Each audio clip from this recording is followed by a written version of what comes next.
დაბრუნდით პირდაპირ ეთერში. აფხაზეთის ავტონომიური რესპუბლიკის უმაღლესი საბჭოს დეპუტატი ადამ არშანია შემოგვიერთდა გადაცემის ამ ნაწილში და კვლავ ჩვენ აფხაზეთში არსებულ მდგომარეობაზე ვისაუბრებთ. კიდევ ერთხელ მოგესალმებით ქალბატონო და მადლობა სტუმრობისთვის და აფხაზეთის ეგრეთ წოდებული შიდა პოლიტიკური მდგომარეობა, პროცესები, რას ვადევნებთ თვალს და რა ხდება? რა დღის წესრიგი აქვს გუმბას, რომელსაც ძალიან დიდი მხარდაჭერა აქვს, როგორც ჩვენ ვხედავთ რუსეთის პრეზიდენტის მხრიდან და ამას ყველა შეხვედრაზე უფიქსირებს და ასევე მოსალოდნელია თუ არა რუსეთის პრეზიდენტის აფხაზეთში ვიზიტი, როგორც გავრცელდა ამის თაობაზე ინფორმაციები. გისმენთ?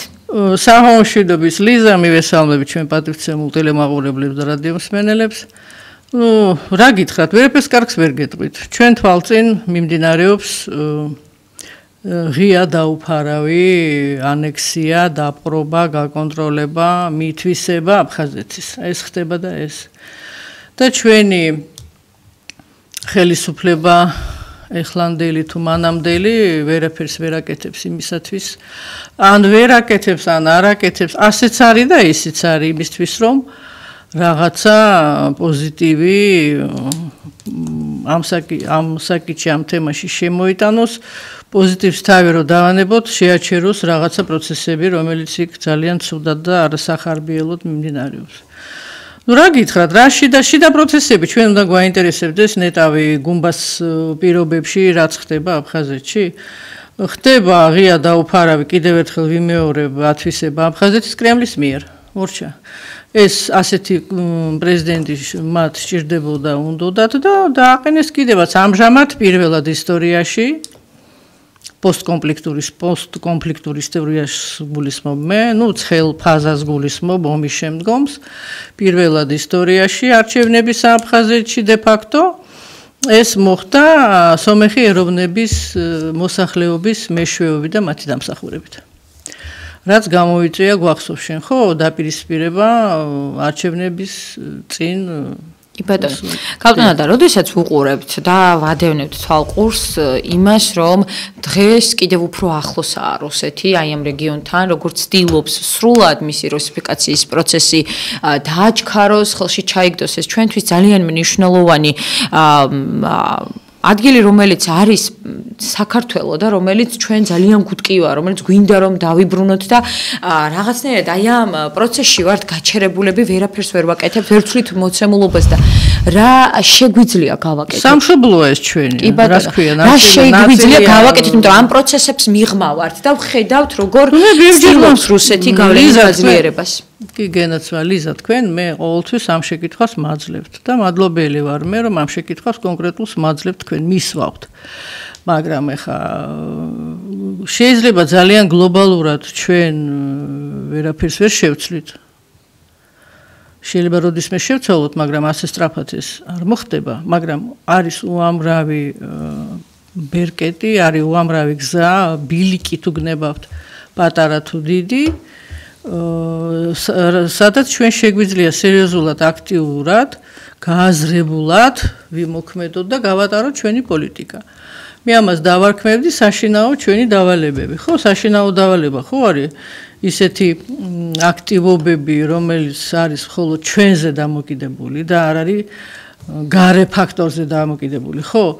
რას ვხედავთ ჩვენ ამ მიმართულებით? რამე გაგიგონია თქვენ, რამეს ხედავთ? მე კონკრეტულად მოგიყვანეთ თქვენ აქ ყველაზე მძიმე თემა და საკითხი, რომელიც განვითარდა ომის შემდგომ, ეს არის ის, რომ ახალგაზრდები ერთმანეთს არ ხვდებიან, ახალგაზრდები ერთმანეთს არ იცნობენ, აფხაზი და ქართველი ახალგაზრდები არ ხვდებიან და თუ შეხვედრები ხდება, მიმდინარეობს და ფაქტს ჩვენ ვგებლობთ, ეს არის ძალიან მწირი, ეს არის ძალიან ესეთი არასისტემატიური და შემთხვევიდან შემთხვევამდე.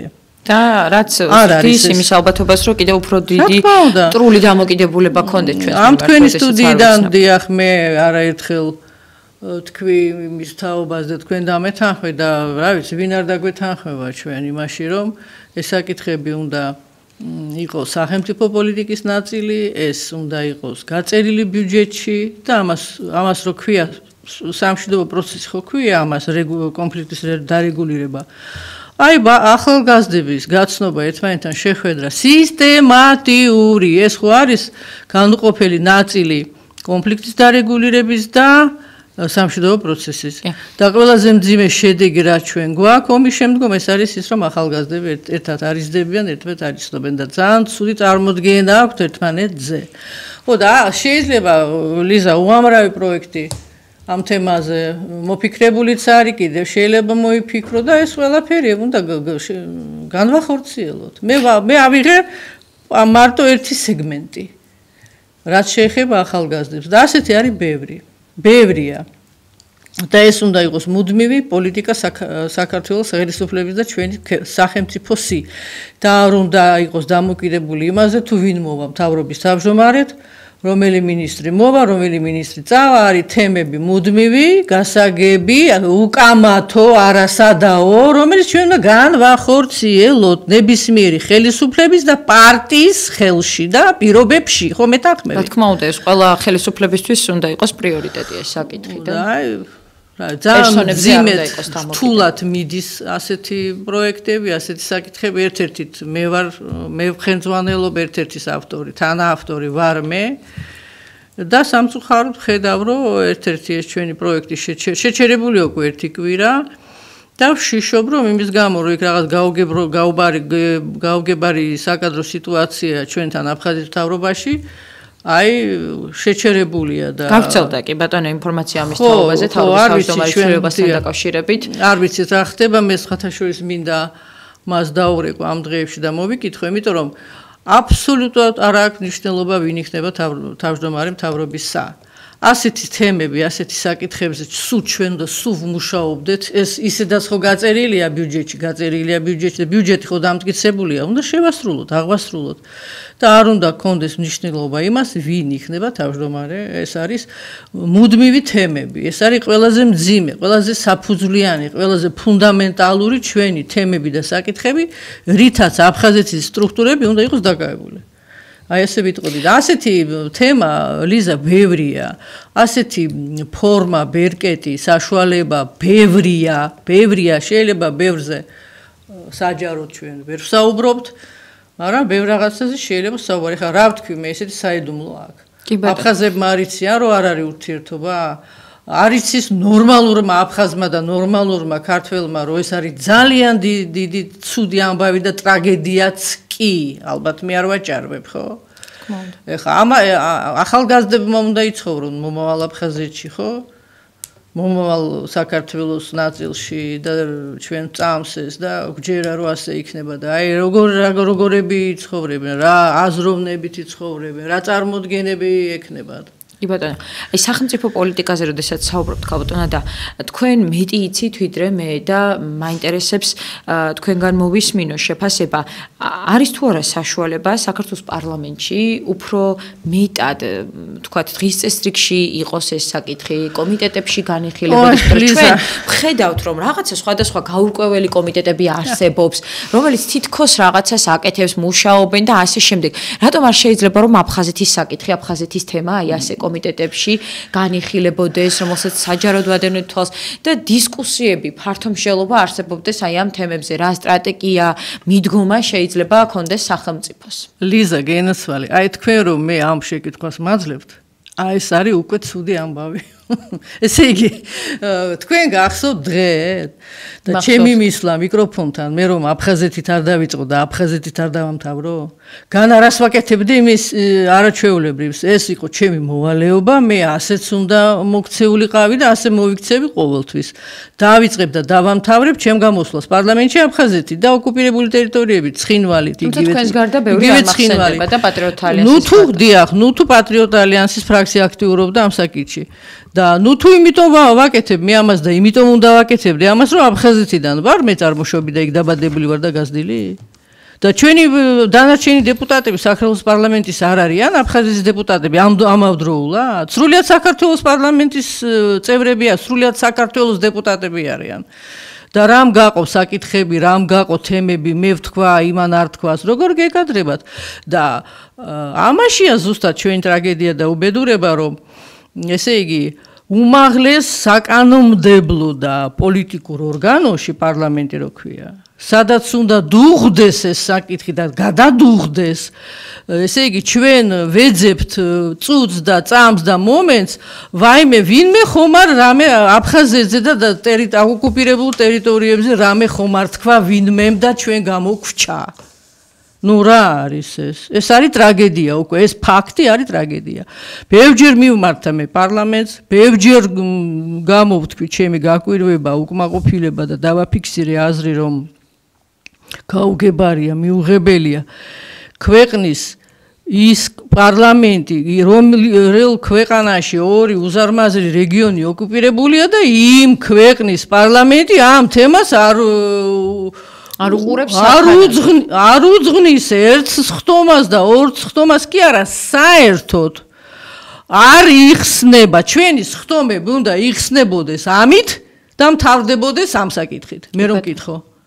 და სხვანაირად რა არის აქ ამაში არაჩვეულებრივი და ყველა პრემიერ-მინისტრს ერთი და იგივე შეკითხვას ვაძლევდი მე და პასუხი არ მქონდა. გახარიამ ზოგადად მიპასუხა ერთხელ, რომ რა თქმა უნდა ეს პირველ რიგში ეს უპირველესი საკითხი არისო და უმთავრესიო ქვეყნის გამთლიანება. ეს ზოგადი ფრაზა მითხრა, მაგრამ კონკრეტულ ჩემ შეკითხვაზე პასუხი არ გამცა.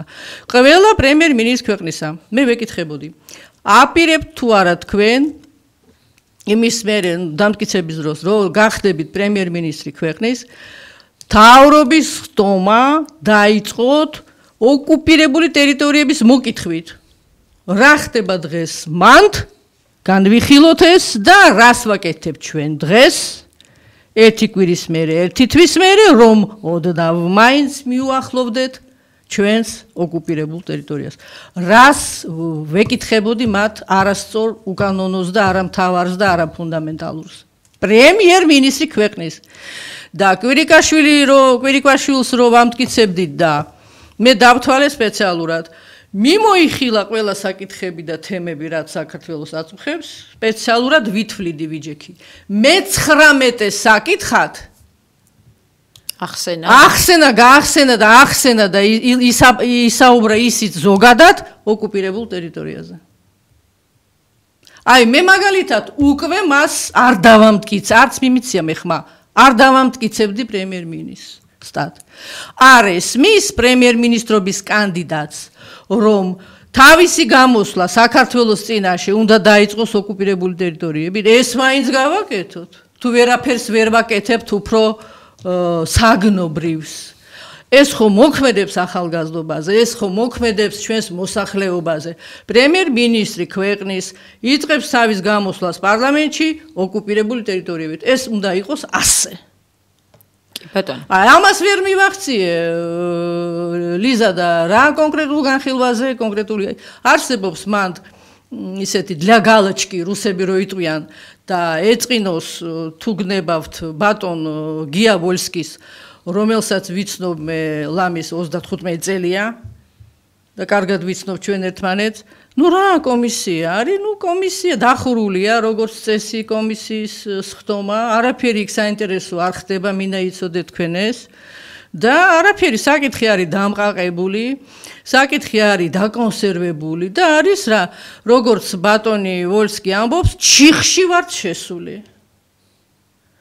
მე უკვე არ შემიძლია ამის მოსმენა. რამდენჯერ უნდა გაიმეორო? 1000 ჯერ მაინც აქვს ნათქვამი. ამ საკითხში ჩიხში ვართ შესული. და წლები გადის და რატო ვარ ჩიხში შესული? იმით რომ ვერაფერი ვერ მოიფიქრა ჩვენმა ხელისუფლებამ. ეხლანდელმა, მანამდელმა, რატო ვართ ჩიხში? გლობალურად რთულია ჩვენ შევეჭიდოთ ამ თემას, მაგრამ უამრავი საშინაო ბერკეტები, ბილიკები, გზები კიდევ ერთხელ ვიმეორებ გვაქვს და საშუალებები გვაქვს. გული თუ გულობს? თუ გული არ გულობს, სურვილი არ არის და ამით არ არის ჩვენი თავი დაკავებული, არც არაფერი არ დაიძრება. მაგრამ როგორ შეიძლება რომ ადამიანი ამდენი წელი ხელისუფლებაში ხარ? მე მხოლოდ ბატონ ვოლსკის არ გულისხმობ, დანარჩენებს ყველას. და უმაღლეს თანამდებობებზე ბრძანდებით ბატონებო თქვენ და როგორ შეიძლება გული არ გულობდეს და სურვილი არ იყოს და ამაზე არ ფიქრობდეთ თქვენ დღე და ღამე.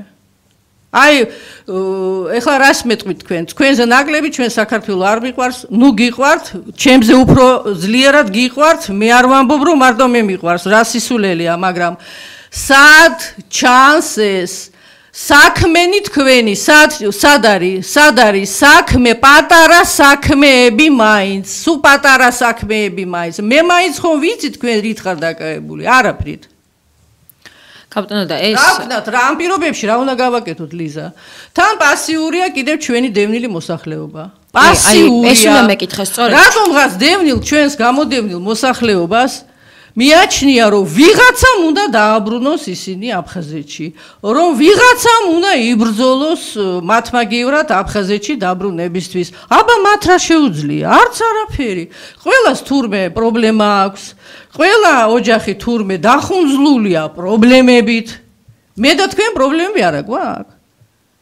მაგრამ შენ საკუთარ მშობლიურ კუთხისთვის საიდან შენ ასე უკანონოდ, უსამართლოდ, ვერაგულად, ფაშისტურად, წამებულად გაგაგდეს, გაყარეს, მოკლეს, დაგწვეს, არ ვიცი რა ქნეს, ყველაფერი გაუკეთეს ამ მოსახლეობას იქ.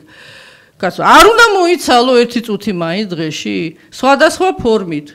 ყველა კი არ უნდა გახდეს პოლიტიკოსი, მაგრამ გვერდში მაინც დაუდექით იმ პოლიტიკოს, რომელიც თქვენ გწამდა გჯერათ. ცოტა ასეთი, მაგრამ ხო არსებობს ასეთი ხალხი. მოიკითხეთ ეს საკითხი. მიდით იმ პოლიტიკოსთან, რომელსაც თქვენ გჯერათ და გწამთ. რაღაცა მასთან დაელაპარაკეთ, რაღაცა ხალხო, რაღაცა მოინდომეთ ხალხო, რაღაცა პატარა წვრილმანი მაინც მოინდომეთ. ვიტიროთ, აი ჩვენი ულამაზესი აფხაზეთი, ჩვენი ჩვენ უბედურები, როდის დაბრუნდე, ბევრი მეუბნება, არ ინერვიულოთ ქალბატონო და იმაზე, რასაც ვერ შეცვლითო. ესე იგი, მე იმაზე რომ ჩემს აფხაზეთში ვერ ბრუნდები და მინდა დავბრუნდე და რაღაცა მინდა, ამაზე არ ვინერვიულო, ამაზე არ ვიფიქრო, ამაზე არ ვილაპარაკო, ამაზე არაფერი არ გავაკეთო ხალხო. მაშინ არც ვარ ჩვენ ღირსი იქ დავბრუნდეთ. არა ვარ. ძალიან დიდი ძალა შეიძლება გქონდეს, იმიტომ რომ უზარმაზარი ძალა დევნილ გამოდევნილ მოსახლეობას გნებავთ ცხინვალის რეგიონიდან, გნებავთ აფხაზეთიდან, უზარმაზარ ძალას წარმოადგენთ ჩვენ. და ეს რესურსი უნდა გამოვიდეს. რესურსი არის უზარმაზარი და შეგვიძლია ჩვენ საერთოდ ნებისმიერი ხელისუფლება თვალებში უნდა გვიყურებდეს. კარგი გაგებით ამ სიტყვის. ანუ ჩვენ უნდა ვაძლევდეთ მათ მაგალით ბრძოლის, მაგალით იმედის, მაგალით თავდადების და რა ხდება? მე არ მესმის რა ხდება. არასწორია რომ მარტო პოლიტიკოსებმა უნდა იფიქრონ ამაზე და თან პოლიტიკოსები რომ არ გივარგათ და არ გვივარგა ამ ქვეყანაში ცნობილი ამბავია დიდი ხანი. გეთანხმებით ხალბატონო და ჩვენ ყოველდღურად უნდა შევახსენოთ ამ ადამიანებს რომ თავარი მათი საზრუნავი უნდა იყოს ის რომ ჩვენ სახლებში დაგვაბრუნონ. ურმესი მადლობა გადაცემაში მონაწილეობისთვის. იმედი დავიტოვოთ რომ სახელმწიფოს მთავარი საკითხი მომავალში მაინც ექნება ეს თემა და მომავალში მაინც იზრუნებს იმაზე რომ დროულად არ არის ცოტა დრო გასული, ბევრი წელი დაიკარგა და სასწრაფოდ სანამ კიდე არსებობს რაიმე გზები და რაიმე რესურსი და არაფერი არ უნდა დაუდგეს წინ ქვეყნის გამთლიანებას. არაფერი არ უნდა დაუდგეს წინ სოხუმში და ცხინვალში დაბრუნებას. ხალხო ცოტა ეს გავიაზროთ კარგად და ვიმოქმედოთ რა. ჭკვიანურად გააზრებულად რა თქმა უნდა. ურმესი მადლობა კიდევ ერთხელ. აფხაზეთის ავტონომიური რესპუბლიკის უმაღლესი საბჭოს დეპუტატი ადამ არშიანი სტუმრობდა გადაცემის ამ ნაწილში. აფხაზეთში და აფხაზეთის ირგვლივ განვითარებულ პროცესებზე საუბრობდით. ურმესი მადლობა რომ გვიყურეთ და იყავით ჩვენთან ერთად დროებით.